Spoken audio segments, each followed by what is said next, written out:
Welcome to That's I Praise, a Nicolas Cage podcast. I am your host, VH Zest. And I am your other host, Captain Nostalgia with the old man shoes. That's right. All right, so this month, yes. Whoa. We should probably welcome Happy New Year. This is the first. Oh my God. This is the first one we've done all year. It is. We haven't said anything since last year. Yeah, we I don't know how much you want to get into it. We just life got busy with the film festival and some other personal things that came up, but we're back. Yeah, we're back. And we're so excited to talk about a delightful Disney-produced Nicolas Cage film.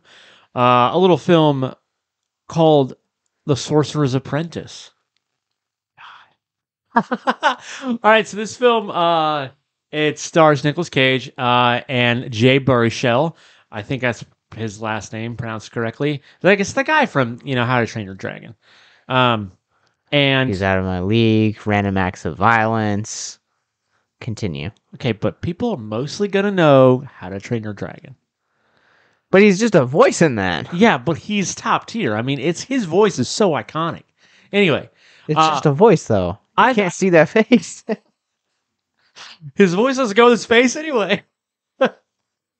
So this movie is really interesting. It's based off of just a short, I guess you could say, that has no words, from Disney's Fantasia that was released. Gosh, I don't even know when. I believe my dad was a kid when it came out, so it's probably 50s or 60s. And of the same name, it was a short of the same name. It's all about sorcery and magic and stuff. And Josh, what are your initial feelings and thoughts and first impression kind of a deal? This one surprised me. I'll be really honest. Okay. I am not a fantasy guy by any means. Sure. I try over and over and over again to be as open-minded as I can when it comes to fantasy. And sometimes it surprises me, and sometimes it doesn't. Sometimes it's kind of just like, oh, this is just blending in with the tropes. Sure. And I will absolutely say this 100% surprised me. Cool. I really enjoyed this film. I do have my qualms with it. Oh, totally. But yeah, it's a fun little movie. I didn't expect to have as much fun with it as I did. Yeah. But you want me to hit you with some trivia right off the bat? Right off the bat? Right off the bat. You said you have a lot of trivia. Do we want to mix it up? We do want to mix it up, so that's why I want to throw this one in there. Sure. So this is the third time that Nicolas Cage and director John Turnbaum have teamed together. Okay. Do you know what their other two previous films are? And they've both been under the same. They've both been covered by That's High Praise. Oh my gosh. That doesn't narrow it down, but so much. My first guess is honestly probably going to be National Treasure. National Treasure. Yep. Mm-hmm. Yeah, this movie has Disney's fingerprints all over it, but it has a similar feel at times with some of the world building and things like that as National Treasure does. Some of the set design and stuff feels similar. You want to guess the second one? Ghost Rider? National Treasure 2, Book Secret. Oh my God. It was the same director, really? Yes, and he also directed The Kid. I don't know if you ever saw that. Oh, yeah, I love that movie. With Bruce Willis. Yeah, Bruce Willis and the guy who played Beans from Even Stevens. Oh, yeah, I forgot he was in that. Just a random in there. Yeah. Yeah, so this movie is, it has, like I said, it has Disney's fingerprints all over it. If you're really into films like, I guess one of the newer ones would be Jungle Cruise or Pirates of the Caribbean or things like that. Just really like fantasy meets real world. Enchanted is probably a really good example. If you're really into films like that, you'll like this film.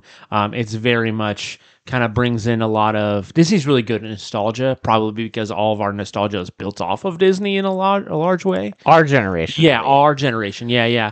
And so it's really good about there's a really like fun Star Wars reference, and this is before Disney owned Star Wars.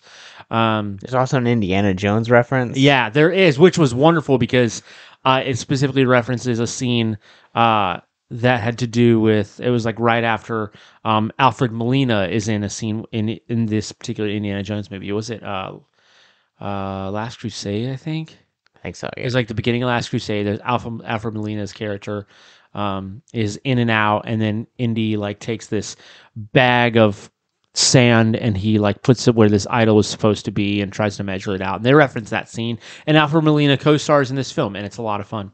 I was about to first off two things. I was about to say, are you going to expand upon the cast because you're just like Nicolas Cage, jay-barchuel. Yeah, Alfred Molina is the only other one I know by name, if I'm being honest with So you. Alfred Molina's in this. Toby Kebbell is in this, and Toby Kebbell has kind of made a career of either one of two things: either being stop motion, Cool.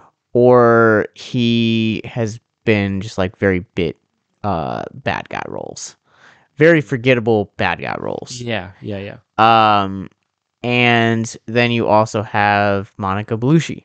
No, yeah, Monica Bellucci, Yeah. who has she did Passion of the Christ. She did Shoot 'Em Up a couple years before this one.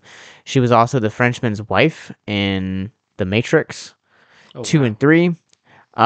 And she's kind of where some of my qualms for this movie lie. But Sure. let me say that this is looking at this in the landscape of Disney's legacy in the 21st century. Totally. This is really interesting to talk about because this is on like the outskirts of like the reboot revival that Disney is getting ready to do within the next few years. Yeah. And you can kind of tell by this point, it's also worth mentioning that like this is the time where Pirates of the Caribbean is no longer the fruitful franchise that it once was. Yep. And it kind of looks like they're trying to look for something else to be that franchise. Yeah. And you know, it's really interesting that they would kind of go to this short that while it is iconic, not a whole lot of people in this generation are like knowing it. I would say that the only people that know of like the reference to Fantasia that this film makes wonderfully. Oh yeah, totally. But even like I could picture what it was, but couldn't actually like place like this is what it is. Yep. And I think that speaks volumes to like you have to truly be a cinephile in order to really know like what this film references. And so I just think in the landscape of like Disney's 21st century, I think that this is an often overlooked picture. Yeah. Because of it. It's not quite franchise material, but it's not quite the reboot revolution that we're getting ready to see. Yeah. Yeah.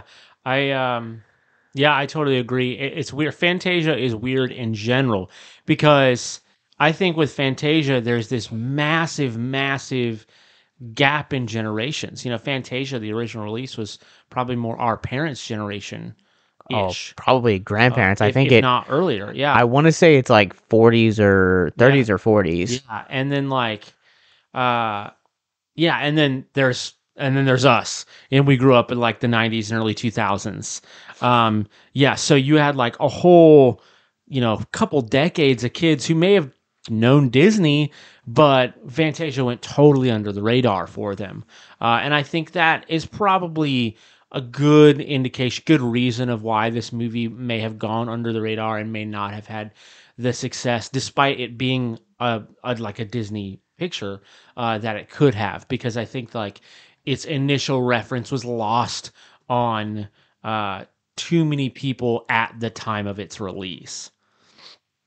I don't know. I have a feeling you're gonna have more trivia for us. I was actually curious, so like I looked it up real quick to kind of see what the budget for this one was to see if it truly was a loss. And this film, you want to guess the budget for what it was? Oh man, shoot, 24 million. 24 million. What? I don't know. You said guess. Is that your final answer? Okay, 10 million. 150 million. What? What? Yeah, according to Wikipedia You were here, awful critical of some of the CGI in this. and yeah, this actually comes from the source for this comes from the Los Angeles Times. Wow. Um, and this also opened up right against Inception within like a week or two of it But opening. it was in the like it wasn't like a straight to video. No. Okay, This awesome. was It actually wasn't like a big theatrical. screen, and is also this is also worth mentioning in terms of like Nicolas Cage's career too, because like this is like also right on the cusp of his like direct to video like Era. transition Yeah. era that Totally. we've spent a lot of time covering on this Totally. podcast. Yeah, that's true. Yeah. Where does this line up with the National Treasure franchise? Like both movies. Where did So this came is out in like what, 2010? 2010. So this is a couple years after the second film. Okay. But I want to ask you a question, and this is where my cinephile nerdiness comes into play. Is do you know how to know if a movie is a hit or a loss? I guess not. Okay, so the budget that I presented to you, the 150, does not include marketing. So they say in order to kind of judge where your film is a success or not, is you want to essentially take your initial budget, double it for the marketing budget, so it brings it to 300 million. And this one scored at and I'm gonna say that I want to say this is just domestically. According to Box Office Mojo, it's only made $215 million at the box office. Dang. So lost Disney quite a lot of money. Yeah.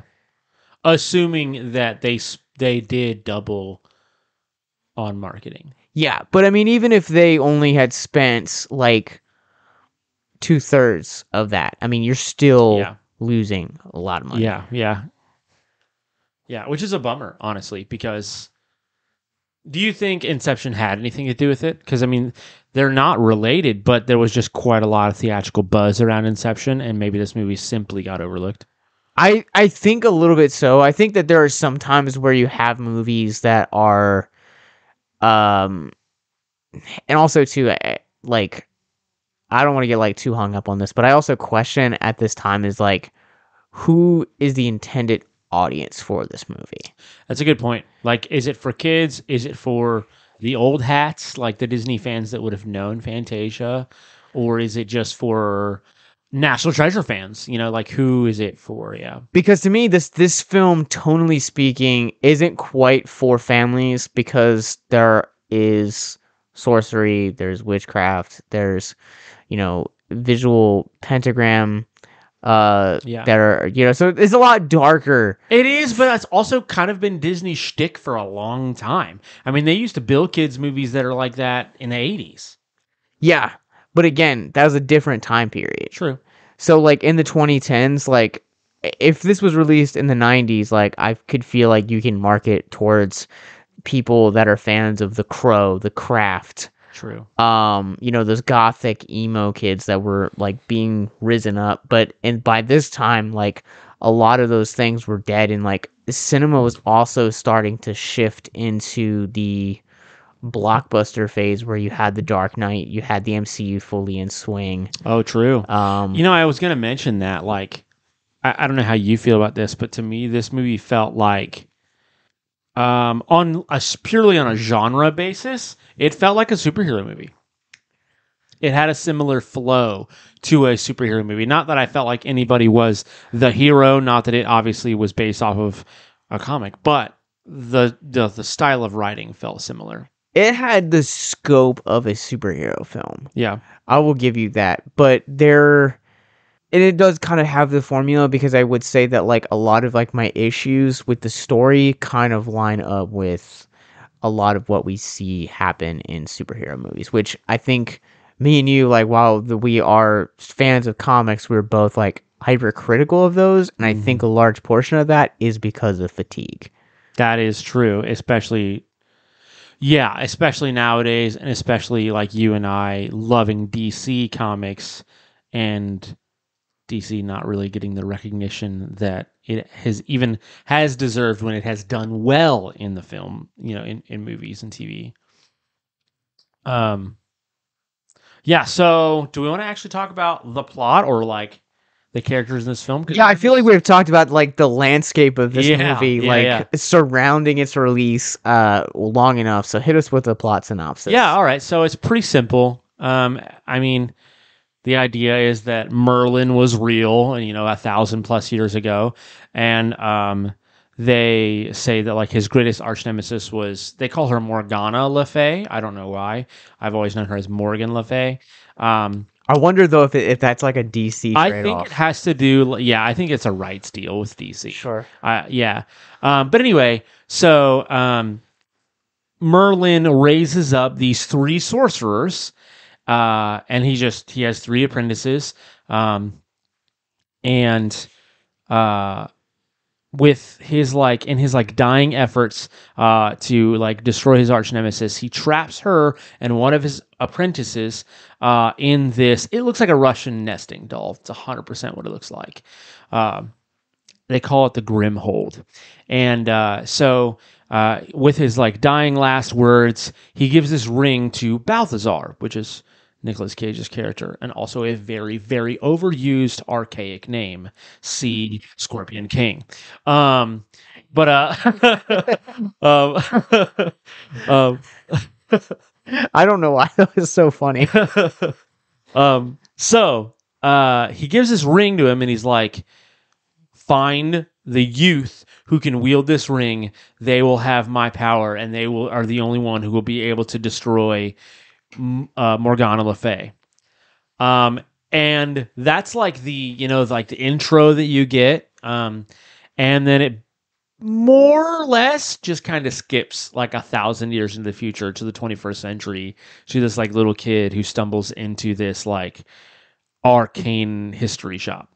Yeah. Basically.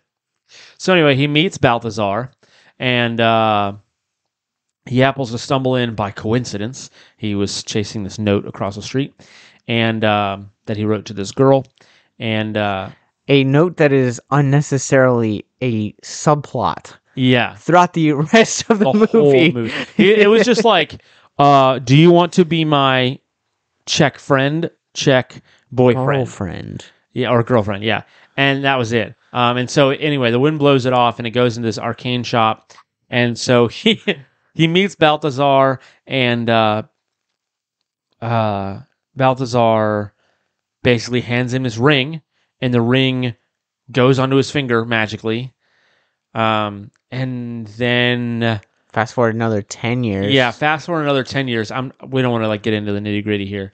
So fast forward another 10 years. He gets embarrassed, runs out of the shop, pees himself, whatever.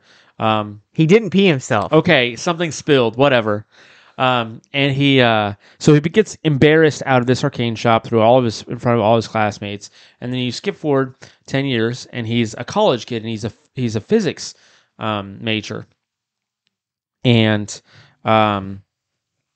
he blah blah blah. He meets Balthazar again, and Balthazar like brings up the ring. He's like, "You still have this, but you don't use it, or whatever." And so he trains him in sorcery. And he explains that like, and honestly, this has been used before when it comes to like the idea of magic, and it is very interesting. The idea that like human beings only use a certain percentage of their brain, but a sorcerer uses 100% of their brain, and that's why they're able to do what they do. And he like equates it to why this kid, whose name is Dave, is able to understand physics so well. And the kid is like, all right, so is science magic or is magic science?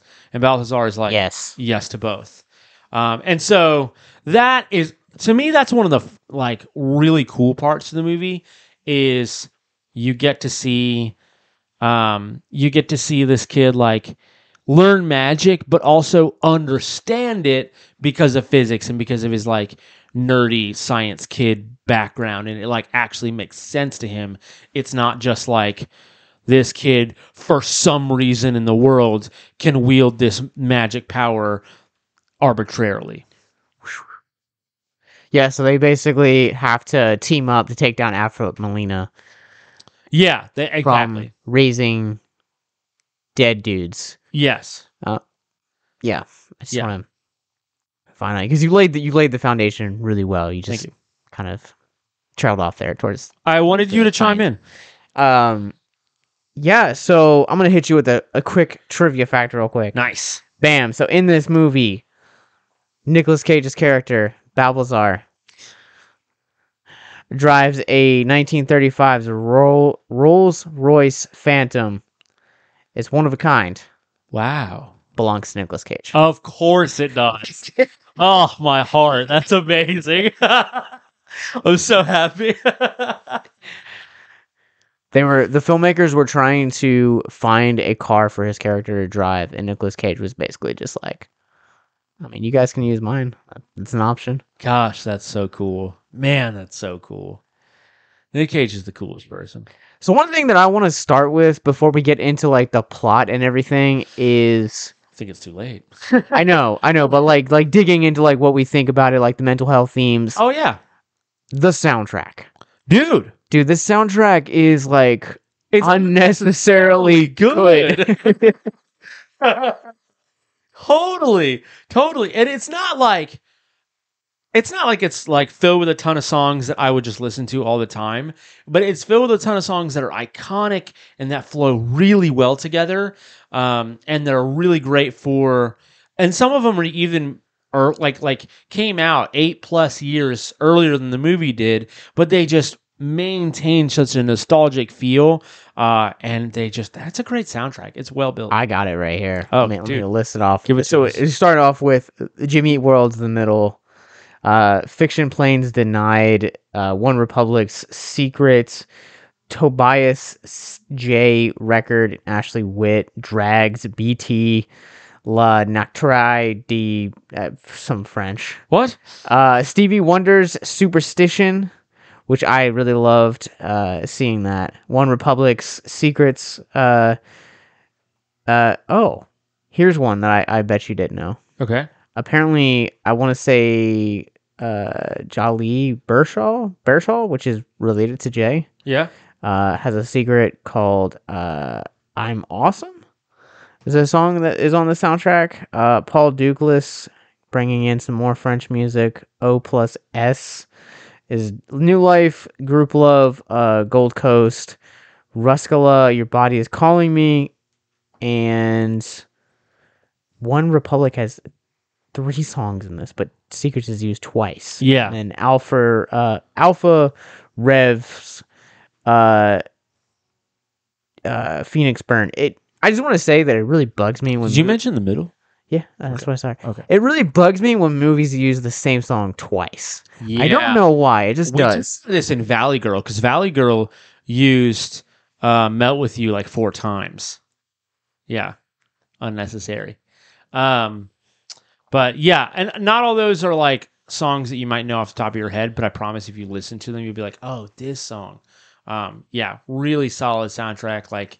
And then it was really super satisfying. They recreate, if you're at all familiar with the Fantasia short called Sorcerers-apprentice, what happens is that there's this sorcerer, like this old wizard, who wears a hat, and he puts the hat on Mickey Mouse and tells Mickey Mouse to like do some chores, and Mickey Mouse is having to like basically like swab this like living area, and he's just like coming through with like buckets and mops, and I think there's some brooms in there, and so he's doing it by hand at first, and then he's like, I've got this hat on, and he starts enchanting things, and he enchants the mops and the brooms and the buckets to fill themselves and to mop the floor themselves, and so the Dave character, the kid's character, has this essentially this underground lab, and he has this girl that is coming to see him, and he had like spilled some things, and they had been working all day, and so he was like,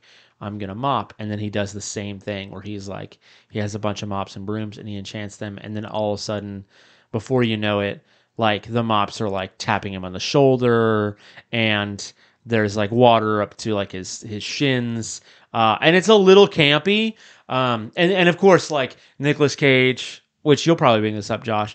Nicolas Cage like comes in and just kind of saves the scene, multiple times. Yes, with like sort of like a dispel magic sort of spell, for all the D&D nerds. Yeah, so as tropey as that is, and as kind of campy as the scene is, it's a fantastic throwback to the original short, and they use the same music, and it's just beautiful. It's just so satisfying. If you or someone you know is listening to this podcast right now, and you're struggling with suicide, addiction, self-harm, or depression, we encourage you guys to please reach out. This is the heartbeat of why we do what we do. Suicide is currently the 10th leading cause of death in the United States, and as of this recording, there are 132 suicides that take place each and every day on American soil. And when you scale back internationally, there are 800,000 successful suicides. That is one death roughly every 40 seconds. So if you or someone you know is struggling, you guys can go to victimsandvillains.net/hope. That resource is going to be right in the description wherever you guys are currently listening or streaming this. There you'll find resources that include the National Suicide Lifeline, which is 1-800-273-8255. You can also text HELP to 741-741. We also have a plethora of other resources, including churches, getting connected with counselors, LGBT resources like the Trevor Project, and also veteran hotline as well. Please, if you hear nothing else in the show, understand that you listening to this right now, have value and worth. We get it. Suicide, depression, mental health, these are hard topics, and the stigma around them doesn't make it any easier. But please consider the resources right in the descriptions below wherever you guys are listening, because once again, you have value and you have worth. So please stay with us. Yeah, it was a nice touch to see that come to life. Yeah.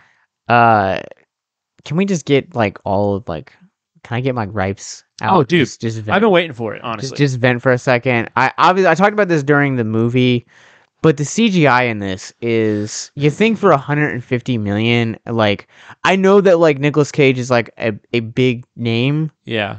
And you probably had to pay for some of these songs. Yeah. But where does your money go? If this is 150 million and this level of CGI is what you have to show for it, it's pretty piss poor. Yeah, I mean, some CGI is better than others. I would say it's hit and miss, but yeah, there's definitely some of it that is just you can tell they kind of made sure certain things were in and out of the scene so that they didn't have to be picture perfect, because they didn't have the budget for it to be picture perfect, which is very interesting to me, because I wonder, it's you've got kind of a Disney legacy sort of feature here that came out in theaters, and this is Disney, so their pockets are virtually bottomless. I mean, they were able to buy Marvel but so long after this, and I don't know why the CGI really took the hit that it did. So the CGI was really, really bad to me, but I think the worst offender for this, as a cinephile, I think to me one of the worst offenses for a movie is to end unnaturally. Yes, it does end horribly unnaturally. So my biggest offense with that, out of everything, is the happy ending syndrome that Disney's famous for.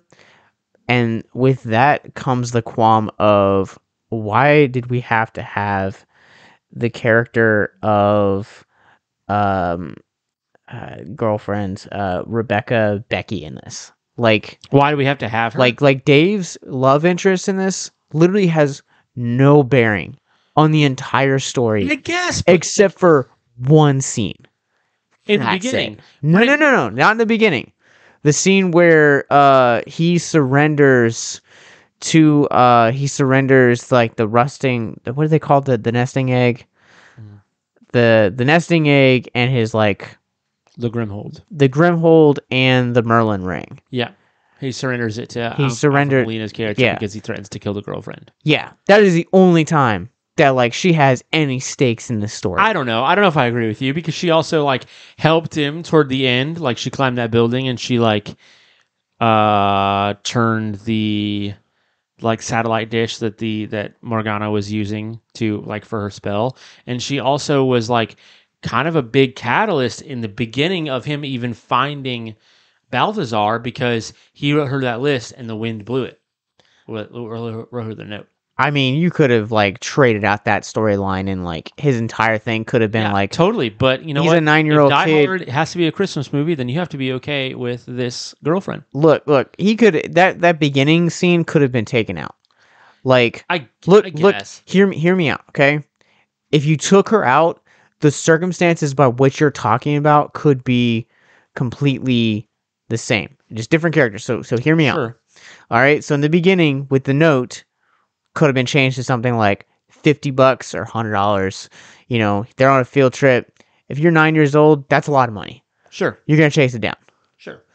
So, the bearing of... It's a little shallow, but sure. It is. But, you know, I'm just thinking as, like, what I liked as a 9-year-old, like, you know, $20. Could have been a Magic the Gathering card. It could have, yeah. You know, it could have been a Pokemon card. Yeah. But the second thing where, like, you know, he could have killed the dog. You know, no, it's you kinda, can't kill the dog. It's kind of dark for Disney. Movie and you can't kill but you could have also put Bennett in that part, like that entire like third act where like she's the sidekick. You could have totally had Bennett, his roommate. Yeah, that's fair. That's fair. I think the roommate was kind of a disposable character and didn't really need to be sometimes. They could have done more. I also think that, like, you know, because they reveal sort of later on that Balthazar and the other sorcerer or the sorceress, the other apprentice, Veronica, had like a thing going on. And so to me, like, it made that was like the one thing, if any, that Dave had to relate to Balthazar with. You know what I'm saying? Like, it was the only thing that they like could kind of understand each other on. I mean, I guess from that, like, but I would have wanted there to be like a more predominant role for her then. I mean, I see what you're saying, but even with Balthazar, like, he like warns him against like no dating. It's like the whole like Star Wars thing, you know, like no falling in love, that kind of a deal, and he like warns him about it. And I think that really what it comes about is like he doesn't. It's not that he doesn't believe in it. It's that he knows that if this kid puts himself on the line emotionally, then it could end really, really bad for him, because it ended really, really bad for Balthazar, and he doesn't want to see it happen to this kid. Let me use some quick trivia real quick. All right, let's get trivia. All right. So, you would think that this movie is based on its Fantasia roots, when in actuality is also based on a late 1890s symphonic poem by Paul Dukas and the 1797 Johanna Wolfgang von God, I probably mispronounced that. Ballad also. Ballet? No, ballad. Ballad? Ballad. Wow. So these are actually like poems or songs? Yes. Wow. And they made a movie about it? They did. Also, to your point earlier, in Arthurian legend, Morgan Le Fay is alternatively known as Morgana, Morgaine, Morgante, Morgan, and Morgan. Interesting. So cool. Was there anything like, because I know you were like really hyped on this, like you love fantasy. I really do. I love like, yeah, I love fantasy. I love the whole, I'm a big Narnia fan, so the whole like fantasy meets the real world is a lot of fun for me. Jumanji, that sort of deal. Sure. Yeah, I really do. What were you're gonna ask something? I was gonna ask, like, was there anything that like you actually like didn't like about this movie? I mean, it wasn't a perfect movie. Yeah, I think some of the pacing was. I mean, it's a Disney movie, so they all kind of have this problem sometimes. But some scenes were just like, oh, okay, so like you have this really simple story that I feel like I've been told 100 times in the beginning of, like, you know, Merlin, and he fights a bad guy and he gets lost or dies, you know, and then you cut to something else entirely. Like, it's not that different from, let's say, Sword in the Stone or oh shoot. I think why you that movie? Why you think about that? Like, I think that like it's not just Disney, it's a lot of any of these like modern interpretations of Yeah. these like I don't know like what era you would call them, but like these Yeah. like Arthurian lores. Yeah, yeah, they all have that same problem of like, and I think that's part of the reason why like the Green Knight did so well is it didn't have this problem. Um, is like the pacing is just it's just one thing after the other after the other after the other, and a lot of times I want something that isn't so simple. And I love fantasy, but that's probably the biggest critique I could give fantasy overall. It's always the bad guys are dark and ugly looking, the good guys are not, and that is what it is. I mean, even like Lord of the Rings, as incredible and as deep as it is, like it is extremely black and white. There's really nothing or very little toward the idea of like deception and temptation and things like that. Things that like look good but might not be. Things that don't look good but are. And, things like that. There's not a whole ton of real like depth explored across like what you might call the spectrum of morality. It's just this is bad, this is good, and the pacing isn't really any different. It's just from one thing to the next to the next to the next, and it develops as naturally as they can make it develop. But it's also a kids movie, and I don't know how much I can expect from it, really. It's really hard to like get deep into like family movies Right. because of its intended audience. I feel like Pixar does a really great job at doing that, Yeah, a lot of times. but I don't feel like you're gonna ever get that with like these live action movies. Yeah. Like from Pirates onward, like a lot of these movies are intended to be spectacles.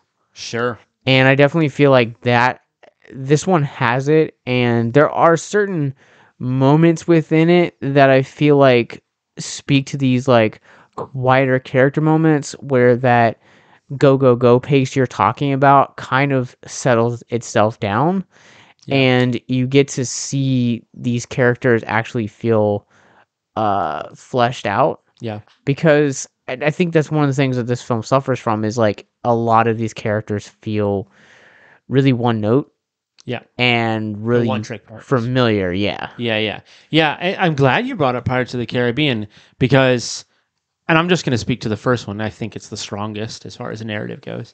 But in the first movie, like you have a little bit of an intro where like they kind of like find Will Turner on a raft, and then there's like some pirates, and that's most of the intro, and then it's kind of skips to the main time frame of the movies, and then all of, like the predecessing lore is built into the narrative, and it's a much smoother pacing overall.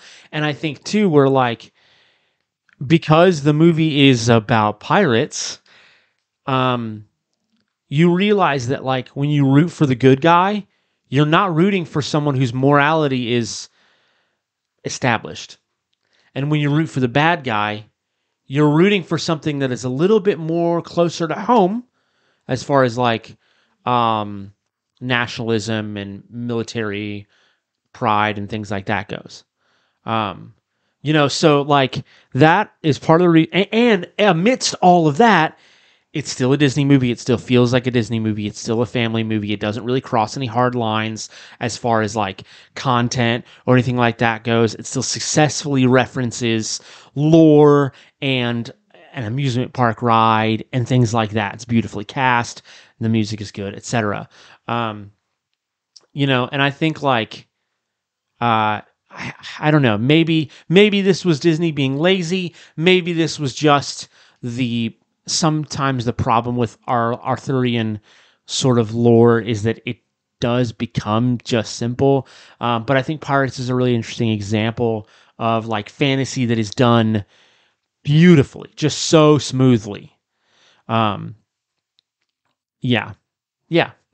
So I think, like I said, like if there's anything I really didn't like about this movie, I mean, I could nitpick certain things. I feel like there were certain things that like this, like Balthazar at one point references something that I'm pretty sure Dave's character never told him. But you could also write that off as like, oh, he's a sorcerer. He just knows that kind of stuff. But it's obviously like little narrative holes. And I could be nitpicky about that or about CGI or whatever. But I think my biggest problem overall is is the pacing, and that ending was just so. It's such a build up and a decent build up. It wasn't amazing, but it was a decent build up to an ending that just stops. It was just credits. Yeah. The ending is pretty terrible. It's pretty bad, considering like how epic of a scope, like, and to bring up Pirates again, like, yeah, the ending of Pirates of the Caribbean is literally the same exact thing, except it's on water. Like, that's the only thing. And they're actually successful. So, like, long story short, like, the ending of this movie is, like, trying to, like, raise the dead. And, like, that's the whole purpose of this single, like, ending, is that, like, Morgana has been let out. She's going to essentially raise everyone up. And then Nicolas Cage dies, comes back to life. He's reunited with his love. And Jay and Teresa just fly off into the sunset. And it's very fast paced. Yep. But also at the same time, it feels tonally just dead with the rest of the movie. Totally. Absolutely. Yeah. It's typical and it's boring. And yeah, like, so you actually see it start to happen when like Morgana is slowly raising up these like dead sorcerers and sorceresses across the world. They like shift to like, you see like skeletons and tombs start to move. You see like, my favorite part was probably like statues in Egypt start to like burst open. And it's really epic and cool and satisfying. And then he stops her, which is pretty cool because it like really brings together his scientific prowess and mind with his ability to wield magic, which they, discussed is basically the same. And so he stops her and all this, and then it's just, I think the fact that, and I think you have like some trivia about this, but like had this movie gotten a sequel, maybe the ending wouldn't be as bad as it is, but the ending is a travesty. So in my research, there's actually no plans for a sequel, which is weird because there's an after credit scene. Is there? Yes. What's the after credit scene? It's okay. So it's like in like the Arcana Cabana or something similar to that. And you see in this glass like case, Mickey's hat from the original, like it's like made in real life, very dark blue with stars on it, pointed hat. I think that's just an Easter egg. And then you get no. And then it zooms out slowly, and you see the hat that I believe it's the hat that Alfred Molina wore, and a hand picks it up. Interesting. Yeah, because I literally can't find anything on a sequel. So give me a second, real quick. Yeah. All right, so I got something for you here. Cool. This is an article. We'll link it in the descriptions below. So this is from Cinema Blend, and this is 5 times that Disney has tried to launch a franchise in a post-Pirates world. And one of them is The Lone Ranger. What? Prince of Persia, The Sands of Time, Tomorrowland, John Carter, and of course, The Sorcerers-Apprentice. So John Carter was a sad one. I never did see Prince of Persia, but I did want to. Okay, well I'm sure all these movies are now streaming on either Hulu or Disney Plus. Unless they're embarrassed. The Lone Ranger, this is coming from the article written by Dirk Libby on Halloween 2018 about The Sorcerer's Apprentice, specifically with the sequel and its franchise eligibility. The Lone Ranger really should have been sorry, let me start over again. The Lone Ranger thing really should have never happened because Disney should have learned their lesson years ago. Back in 2010, the studio took the director and star of the popular National Treasure movies and brought them together to make a film based on another well-known character, the Sorcerers-apprentice. And while the movie has essentially nothing to do with the segment from the Fantasia that Disney fans know, save one scene, including the brooms, it was an attempt to turn that name into a new action franchise. The Sorcerer's Apprentice wants to be a franchise so badly, it even has a post-credit scene to help set up the future installments that would never happen. 2010 seems to be the point where Nicolas Cage started to make a transition from Hollywood headliner to slightly crazy guy that'll star in almost anything. Praise the Lord. Whether the Sorcerer's Apprentice lack of box office reception was the case or an effect of this change really isn't clear. In the end, the movie just wasn't engaging and certainly not the kind of movie that leaves you wanting more. And I will definitely agree with that. And yeah, like the movie is fun. I can see myself watching it again, maybe even a few more times every once in a while because it is just that fun.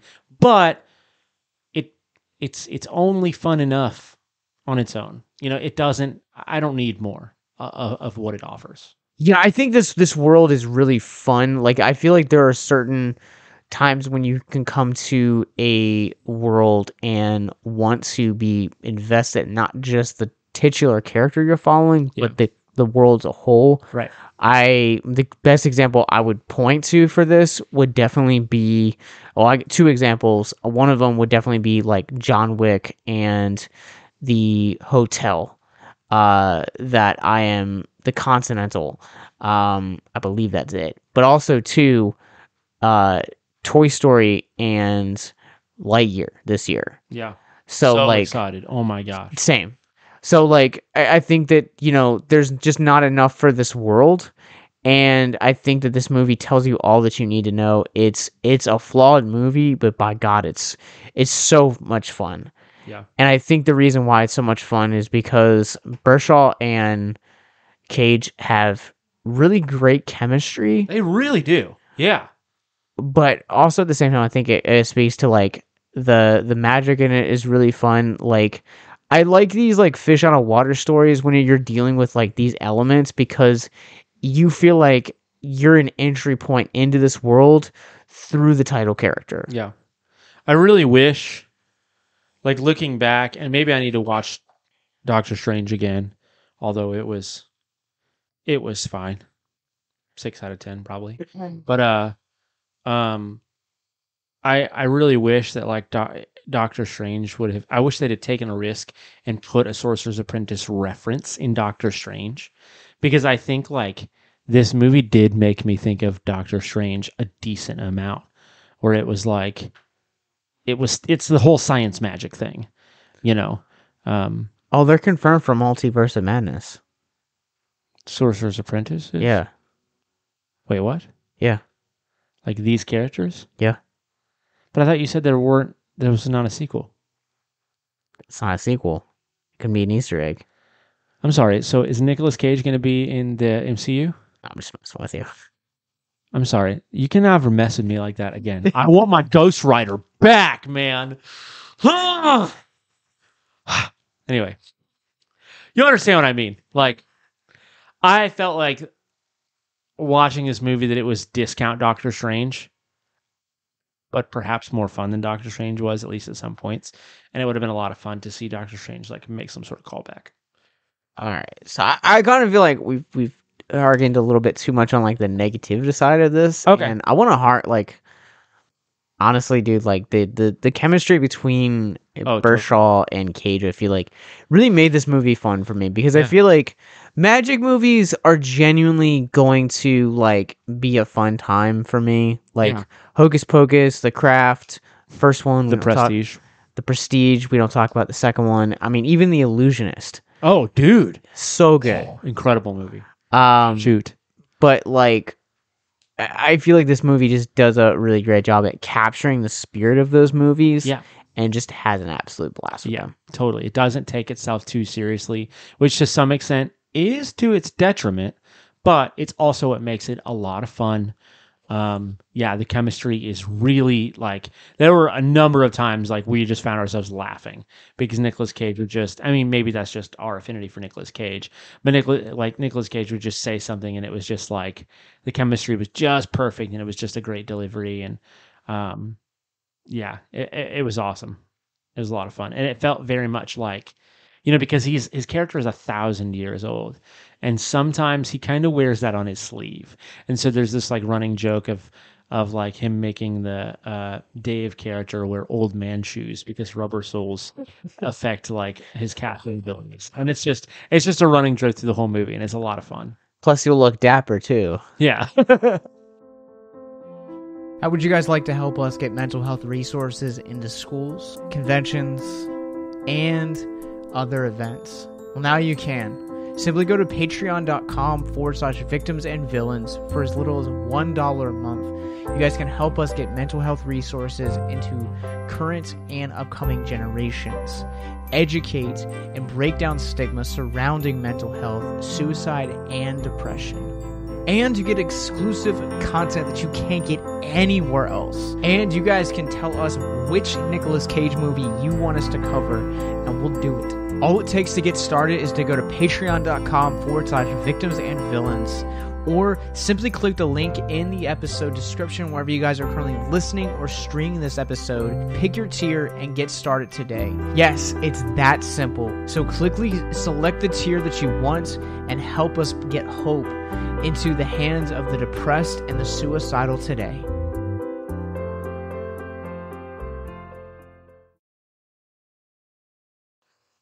Grab your old man shoes. Yeah, that was probably one of my favorite running gags in this. Before like do you want to bounce around this cast real quick and then come back to Nicolas Cage, or you want to start on Nicolas Cage and then bounce around to the cast? I don't know. I don't have a ton more to say, to be honest with you. I think Nicolas Cage was. I think we should talk about Nicolas Cage, but I really want to talk about Alfred Molina because okay, go for it. I just really love rewatching Spider-Man 2 and No Way Home within the last few months. Yeah. Like, I have grown to have a true love for Alfred Molina as a character actor. Yeah.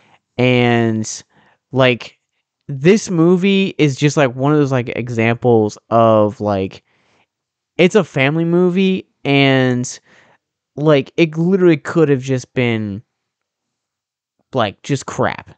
Totally. The villain could have just been man, but Alfred Molina just gives it his all, and he's so freaking good in this movie. Yeah, he does. He really does. And you can tell as much as this is a family movie, Alfred Molina does really lean into the character that they wrote for him.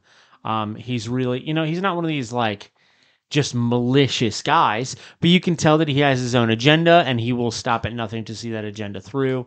And yeah, he's really good. He has sort of this sidekick for a little while, which you can tell he despises this character, but he works with him because it's to his advantage. And yeah. Well, that character is a complete mockery of everything that he wanted to yeah, go and do, which is I think is really interesting that they put that in there, because it feels like a slight commentary on how we as a culture have kind of looked at magic throughout the course, or witchcraft, or sorcery, whatever you want to say. Yeah.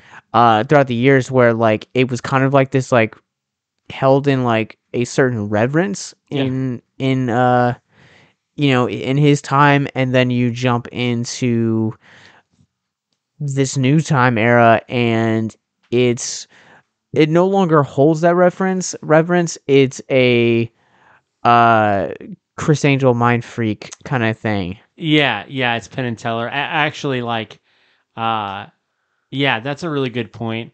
I don't know if you've seen Fantasia 2000, but Penn and Teller are in it, and they introduce something. I don't know if it was Sorcerer's Apprentice or not, but they introduced something. But yeah, I think you make a good point. So basically, what happens is there's this character. He's this English brat, and he's this obvious Chris Angel sort of rip off, and he wears makeup and such, and he is like aware of real sorcery, but his like master, the guy who was supposed to train him, like totally ditched him. Well, he disappeared. Like I believe he said that he just disappeared when he Yeah, he was just like training him. disappeared. And so he just went into stage magic and just got really, really famous off of it. Just parlor tricks and that sort of thing. And so, like, Alfred Molina's character has this sort of disdain for him because he's like, you could be really powerful, but instead you like squander your potential on like business and like money and crap.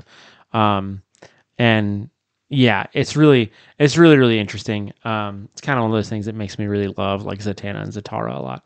Um, but yeah, like it's really interesting.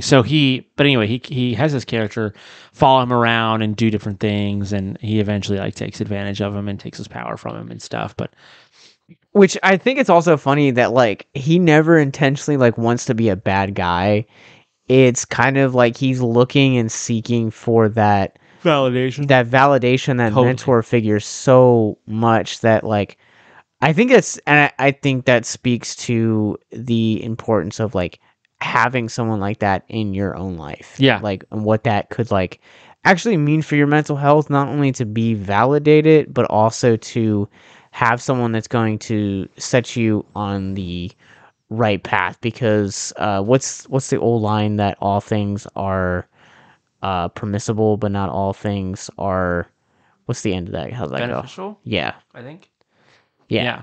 So you have that to where it's like, okay, well, like, I might not necessarily be in this position to where it's like, I need to constantly be validated and everything that I think goes. Because if you have someone that you can actually, like, bounce ideas off of, that's kind of like a mentor or, like, mentee, kind of relationship, you have this tendency to, well, last be a stronger person in the long run because of it. Yeah. Yeah. And you see like yeah, you see a similar thing with like the Dave character where like he becomes kind of the laughing stock of his class and his area as like a 9 or 10 year old. And then you see him like grow up by 10 years. He's in college. He has like one friend. He's just a klutz and a genius, but a nerd. Yeah. And like, all of a sudden, it's like all of a sudden this, Balthazar character is just in his life and like wanting to like pour into him because he sees so much potential in him. And he doesn't always know what to do with it. But then like once he gets a taste of like that affirmation and the potential of like what he can do and the fact that what he can do can make a difference, he starts to like care. He starts to really care. He doesn't just want to like be left alone anymore. He wants to like pursue this girl and pursue these abilities. And it starts to matter to him. Yeah, there's even a point in the movie where they address that, to where he's like, what's different about you? Like, there's something that's different about you, and he's like, I'll be honest with you, like, I don't intentionally like really know what you're talking about, because you can see that difference, and I mean, it quite literally is exactly that. Like, when you find it, man, like it really does, make all the difference in your body language, your outlook on life, Yeah. and stuff. And like, even if you can't have like a mentor mentee relationship, or like someone that is like having your validation for you, like, even like I would say that like magic and like his Tesla experiment was not necessarily like, it was a creative outlet for him. So Yeah. like he was finding validation not through like a direct person Yeah. or influence, but like through art. Yeah. Yeah. More or less. Yeah. Like art and science. Yeah, that's a good point. Yeah. Basically in the movie, he has these giant Tesla coils and he's able to run currents through them, and each current makes like a different sound. And so he's able to actually program them to do like simple melodies, and he can do like little songs and stuff. And yeah, and it's this really beautiful thing. He kind of just discovers that like, yeah, he can express himself, and it's really cool. Yeah, I don't know how much I have to say. Which is where Stevie Wonder's superstition comes into play. That's true. So, all right, let me hit you with some more trivia, because I do think that we are kind of running out of things to say because this isn't a very deep movie. No, totally not. It's a lot of fun All right. Oh, man. Okay, here we go. All right, so Jay Baruchel and Teresa Palmer were both attached to a famous movie. Would you like to know take a guess at what that famous movie was going to be called? Was going to be called? It was supposed to come out right before this. National Treasure 3. Not National Treasure 3. It was actually supposed to be George Miller's canceled Justice League Mortal movie. What? Yeah. It was a live action? It was indeed live. What was he going to be? I believe Jay Baruchel, if I remember correctly, was either going to be Green Lantern or Barry Allen. He can be Wally West. All right, so I got a couple of trivia facts for you here. These are the best ones that I could find out of the ones that IMDb has. So I will go to one that I thought was cool.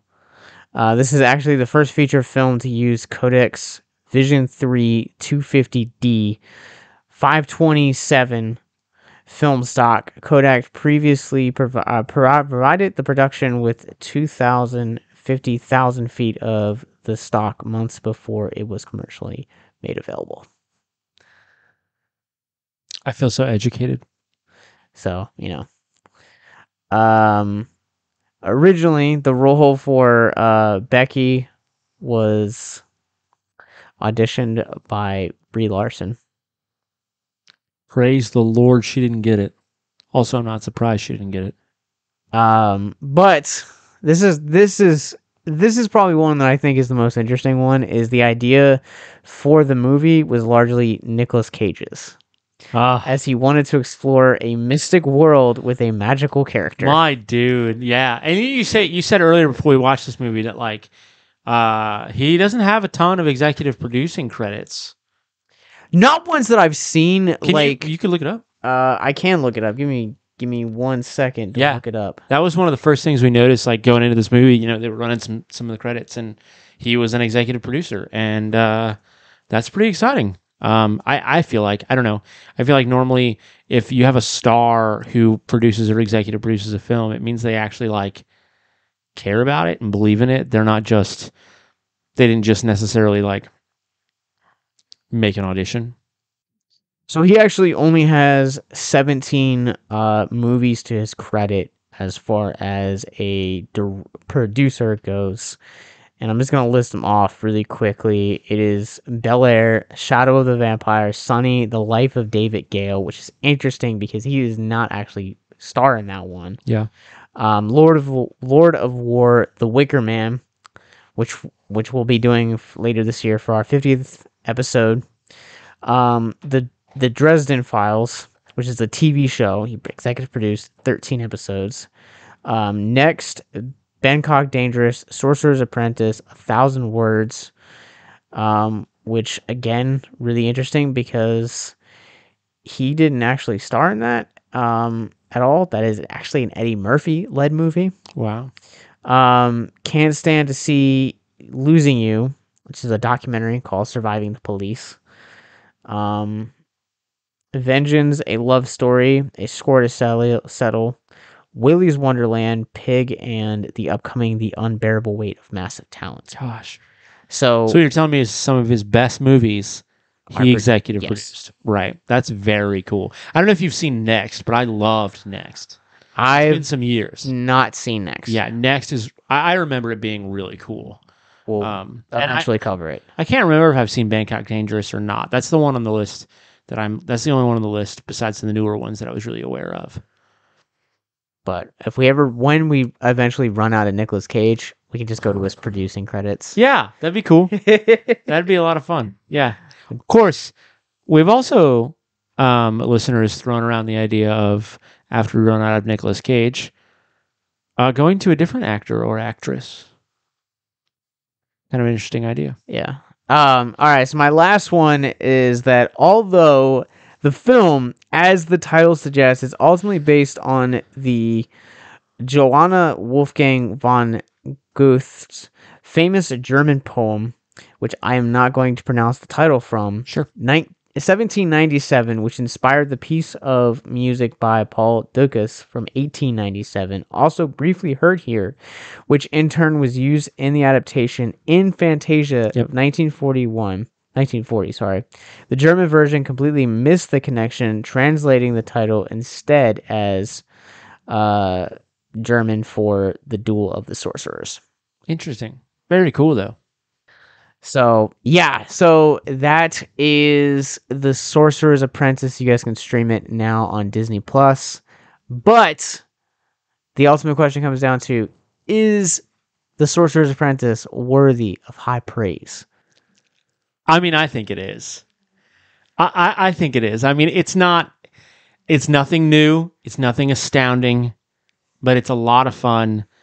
It's one of those things like, if you're a 20 plus something cinephile, if you probably have no kids, then maybe you'll disagree. It is definitely a family movie. But if you grew up on family movies, if you have kids, then yeah, this is definitely like a really fun movie. In a way, I am kind of glad that it didn't get a sequel. But it's a lot of fun. So, I am going to put a preface with my answer. Okay. So my preface is this: You're always particular. This barely makes the high praise mark for me. Sure. And you're not a fantasy guy. It's fine. And I preface that by saying that even though I'm not a fantasy guy, I genuinely had a blast with this movie. Yeah. But I would never recommend this movie. My preface is this: is like, there are certain movies that like you and I grew up with, like Blank Check is sitting over here. Blank Check, I think, is a great example. Another Disney movie, and it's a movie that is very much time period. And like, if you didn't grow up on it, like, it's not for you. It's not for you. Yeah. And it's not something that like I would recommend somebody. Oh, you missed out on Blank Check from 1994 as a kid. Like, you should check it out. Or like NVP or like Air Bud or like Good Burger. Yeah. Good Burger. Like those weird like 90s, early 2000s movies. Totally. Like, and this to me kind of has the same energy as those movies. Okay. Like, if you miss the mark for it, like when it was initially coming out, I don't really recommend this movie. Yeah. But I had a blast with it. Totally. Like, it felt nostalgic to me, but it's not a movie that like I'm dying to see again. Yeah. Totally. Cool. Well, I don't know what we're doing next time. We'll figure it out. Yeah, we'll figure it out. We've been talking.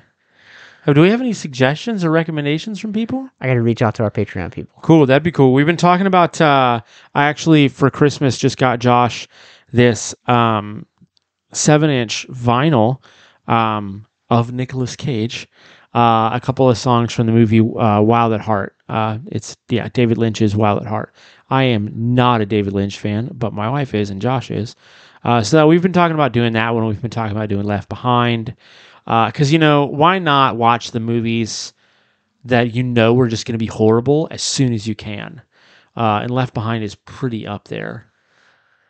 I looked it up after you sent me the picture that you'd bought it, and I was curious about what it held on Rotten Tomatoes. Oh, gosh. 9%. But we've also covered movies that have held lower than that, and that I've had an absolute blast with. Sure. Yeah. So, like, to me, I'm not like, all right, like, Rotten Tomatoes in, like, the grand scheme of Nicolas Cage literally means squat. Yeah, right. We've been talking about some benchmark episode movies, so episode 50, episode 75, that kind of thing. Tossing around the idea of Nicolas Cage's first Academy Award for one of those and things like that. Yeah, so if you have any suggestions, let us know. Yeah, we would love to get it. And also, I think it would be really cool to also do trying to find some of his like TV work. Yeah, I've been thinking about that too. Doing an episode on TV, because I'm sure that like there's probably like a Saturday Night Live episode out there with him. Yeah, there is. I know his debut was on television, but it was a pilot that didn't get greenlit. it found its way on YouTube. There you go. So maybe that's coming in the some point this year, but we've got some cool things working out for it, and so yeah. Also, Micah got me for Christmas. Also, we got each other Nicolas Cage themed gifts. Mine wasn't as extravagant as his. I got him Pig and Vampire's Kiss. True. But he found me this like VHS, and it's just Nicolas Cage acting out. He's narrating, acting out and narrating the story of Davy Crockett. Yep. And it is weird and wonderful. He really he puts himself into it too. It's so fun. Well, yeah, one of the best things too that we didn't even talk about is the scene where they're in Chinatown and from this movie, and they just get disguised as cops. Yeah, no, that was one of the best parts of the movie. It's so seamless for Nick Cage too. It is so for real. If you think Nicolas Cage is a bad actor, you need to watch this scene. He just flips, the before and after. Yes, it is incredible. His New York accent is unmatched. It's so good. And jay-barchuel's reaction to it, when he's has the mustache, it's just it's oh, it's real.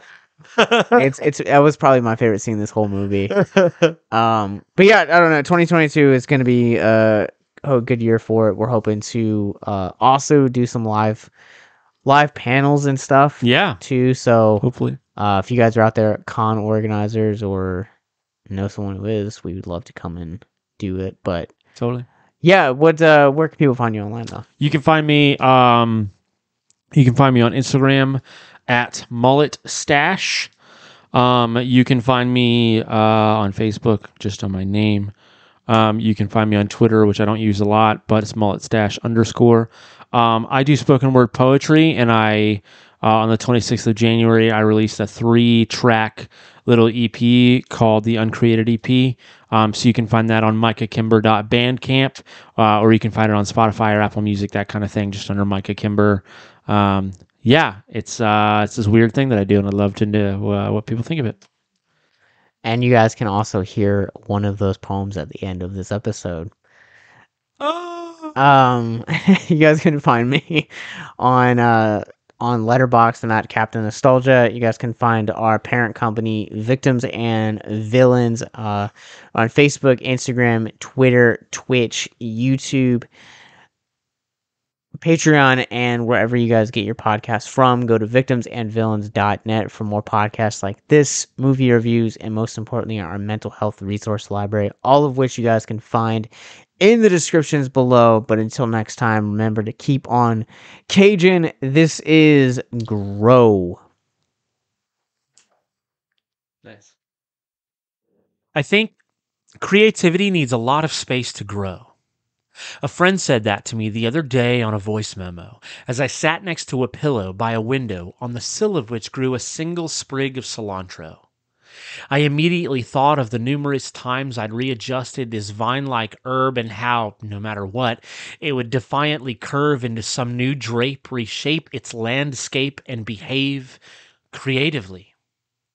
Whether it's ants or plants or the coelacanths sneaking out to dance, to climb, or swimming in colder waters away from those grubby scientists with their grubby hands, every creature bears the same resonant feature. To fill the spaces and stay alive, we become creative. If you stop growing, you stop showing signs of life.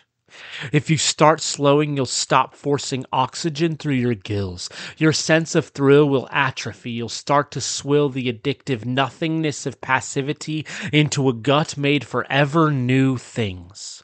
No longer captains on the sea of actively seeking a creative means by which to pine through the brine into the uncharted territories of the heart that God gave, we sink. Don't sink. Row.